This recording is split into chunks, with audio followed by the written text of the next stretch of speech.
أيمانكم ومن يتكلم فقد لغى ومن لغى فلا يلوم حسنا أنصتوا واسمعوا وأطيعوا رحمكم الله أنصتوا واسمعوا وأطيعوا رحمكم الله أنصتوا واسمعوا وأطيعوا رحمكم الله على سيدنا محمد اللهم صل على سيدنا محمد اللهم صل على سيدنا محمد وعلى آل سيدنا محمد اللهم قوي الإسلام من المسلمين والمسلمات والمؤمنين والمؤمنات وانصرهم على المعاندين رب اكتب لنا منك من خير ويا غير الناصرين برحمتك يا أرحم الراحمين.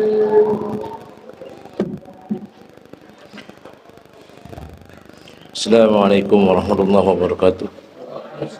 Menundukkan kepala kita sejenak untuk bertafakur dan berusaha meningkatkan iman dan takwa kita kepada Allah Subhanahu wa taala, yaitu dengan cara berusaha menjalankan semua perintah Allah dan berusaha menjauhi semua larangannya, agar supaya kita beruntung dan diselamatkan oleh Allah Subhanahu wa taala di dunia lebih-lebih di akhirat nanti.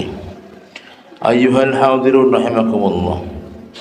Allah Subhanahu wa taala dalam memberikan anugerah kepada hambanya sudah dalam takaran-takaran yang terbaik bagi Allah Subhanahu wa taala.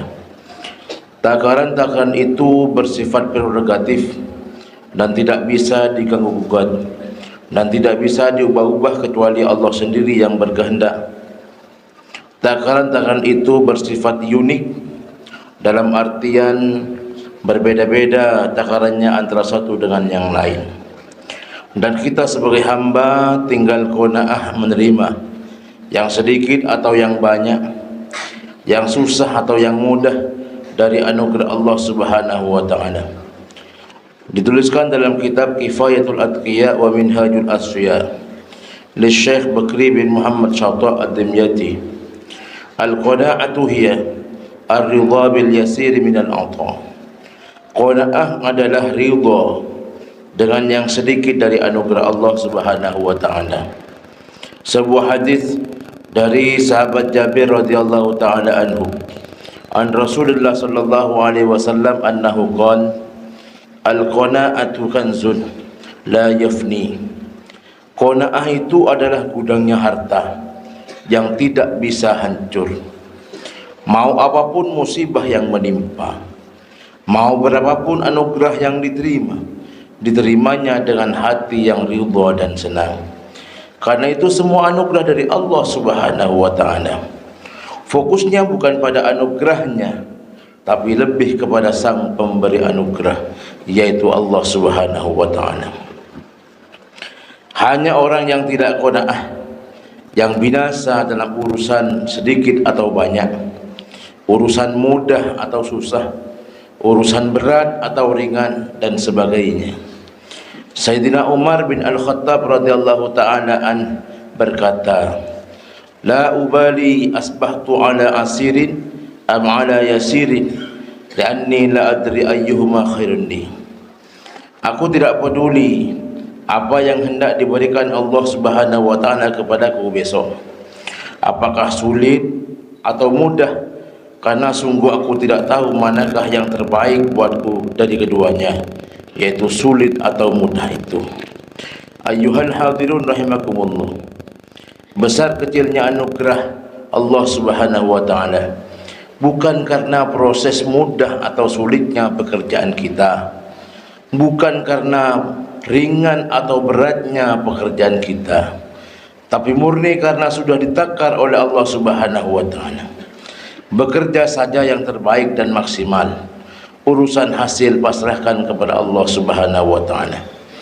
Imam Syafi'i rahimahullahu taala berkata, wa rizquka la yafutuka bitawani wa laysa yazidu fil rizqi al-ana'u idza ma kunta dha qalbin kanu'i fa anta wa malikud dunya sawa'u.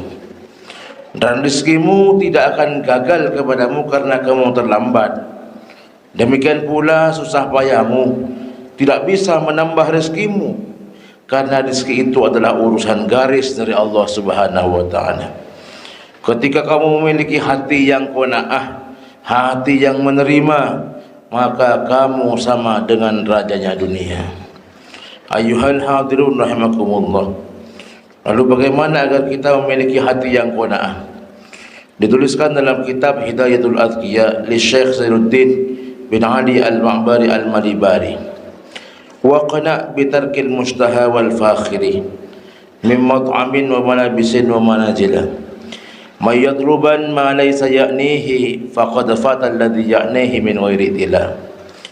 Dan jadilah kamu berhati qanaah. Dengan cara apa? Yaitu dengan meninggalkan keinginan yang bermacam-macam dan meninggalkan gengsi-gengsian dalam urusan makanan, pakaian dan tempat tinggal. Nikmati saja apa yang ada. Barang siapa yang memikirkan sesuatu yang belum ada dan melupakan anugerah yang ada, maka sebentar lagi anugerah yang ada itu akan hilang secara sia-sia. Dituliskan dalam kitab Salalimul Fudala di Syekh Nawawi Al-Bantani sebuah hadis an Ali ibn Abi Talib radhiyallahu ta'ala anhu wa karram wajha. Qala an-nabiy sallallahu alaihi wasallam, inna Allah idza ahabba 'abdan ja'ala rizqahu kafafa, ay biqadri kifayatihi la yazidu 'alayha fayudghihi wa la yanqusu 'anha fayudhihi. Sesungguhnya Allah ketika mencintai seorang hamba, maka Allah jadikan rezekinya mencukupinya. Makna dari rezeki yang berkecukupan di sini, kata Syekh Nawawi Al-Bantani, adalah mencukupi kebutuhannya, bukan berlebih-lebih hingga membuatnya melampaui batas, dan bukan berkekurangan yang membuatnya begitu sangat menderita. Pokoknya apa yang dibutuhkan dicukupi oleh Allah Subhanahu wa taala. Ayyuhal hadirun rahimakumullah. Dalam kitab Salalimul Fudala pula dituliskan sebuah hadis bahwa Rasulullah sallallahu alaihi wasallam pernah bercerita bahwa nanti pada hari kiamat ada sekelompok umat yang memiliki sayap. Mereka bangkit dari kubur langsung terbang menuju taman-taman surga. Mereka dengan bebasnya menikmati kenikmatan surga. Lalu malaikat bertanya kepada mereka, apakah kalian melihat hisab? Mereka menjawab, kami tidak melihat hisab. Malaikat bertanya lagi, apakah kalian melihat sirat? Mereka menjawab, kami tidak melihat sirat. Malaikat bertanya lagi, apakah kalian melihat jahannam? Mereka menjawab, kami tidak melihat apa-apa. Malaikat bertanya lagi, umat siapa kalian? Mereka menjawab, kami adalah umat Muhammad sallallahu alaihi wasallam. Malaikat bertanya lagi, dengan amal apa kalian sampai pada derajat ini yang mendapatkan fadilah dan rahmat dari Allah Subhanahu wa taala? Mereka menjawab, kunna idza khalawna nastahyi an na'siyahu wa narda bil yasir mimma qusima lana. Dengan dua hal jawab mereka. Yang pertama, walaupun kami sedang sendirian, kami tidak bermaksiat karena kami sangat malu kepada Allah Subhanahu wa taala. Yang kedua, kami ridha dan senang dengan anugerah Allah kepada kami walaupun hanya sedikit. Malaikat berkata, yahiqqu lakum hadza, kalian pantas dan berhak mendapat ini semua. Aqulu qawli hadza astaghfirullahal azim li wa lakum wa li jami'il muslimina wal muslimat wal mu'minin wal mu'minat fastaghfiruhu innahu huwal ghafurur rahim.